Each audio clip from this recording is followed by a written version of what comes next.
The objective for this experiment was to explore the different conditions that affect the amount of caffeine extraction and identify which variables have the greatest impact on the amount of caffeine that is extracted. The selected variables for our experiment were the temperature and coffee brands. The variables relevant to this experiment were the recorded absorbance, governed by Beer's law, and the calculation of a corresponding mass transfer coefficient governed by the molar flux of caffeine through the system. The following graph illustrates the calibration curve used to find a concentration of caffeine corresponding to each recorded absorbance value. For this experiment, the required PPE included wearing a lab coat, safety glasses, and nitrile gloves at all times, as well as the wearing of a face shield and silver shield gloves while handling the methylene chloride. First, the coffee beans were placed in a grinder and grinded to a set powder size.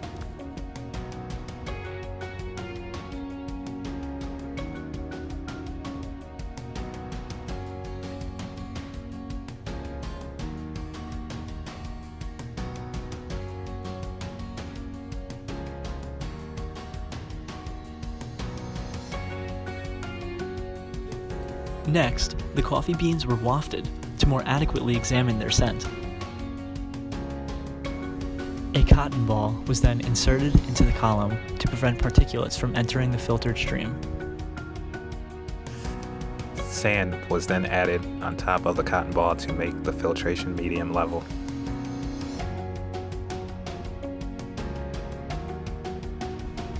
A weighed amount of coffee grinds were then added to the column on top of the sand.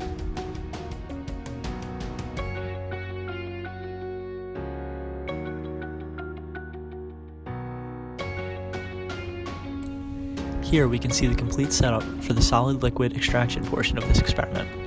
The container holding the water, seen to the left, was covered in aluminum foil and heated to a specific temperature. The flow meter was then manually adjusted until the system reached steady state. Samples were then collected in 1-minute intervals using 3 different beakers to complete a total trial time of 3 minutes.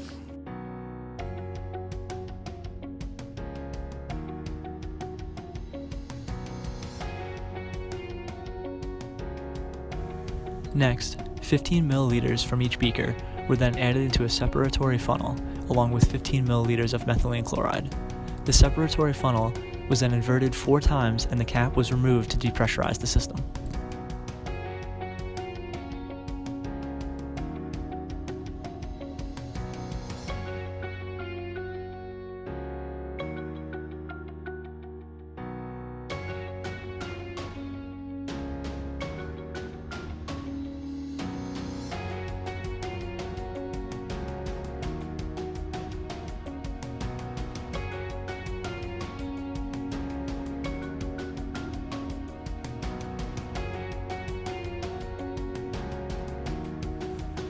The separatory funnel was then left to sit until the methylene chloride separated from the caffeine.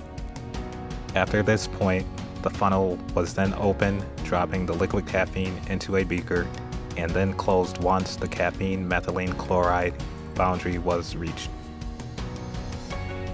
The extracted contents were then moved into a small cuvette and placed in a spectrophotometer.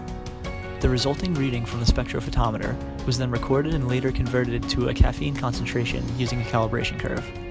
3 readings were taken per trial, and 3 trials were performed for each water temperature and coffee brand. A plot of concentration versus time per varying temperature was constructed to illustrate how temperature affects the amount of caffeine extracted from the solution. A plot of concentration versus time per varying coffee brand was constructed to illustrate how different coffee brands contain different amounts of caffeine. Next, a table was constructed to illustrate the mass transfer coefficient governing the flux of caffeine through the system per varying temperature. A second table was then constructed to illustrate the mass transfer coefficient governing the flux of caffeine through the system per varying coffee brand.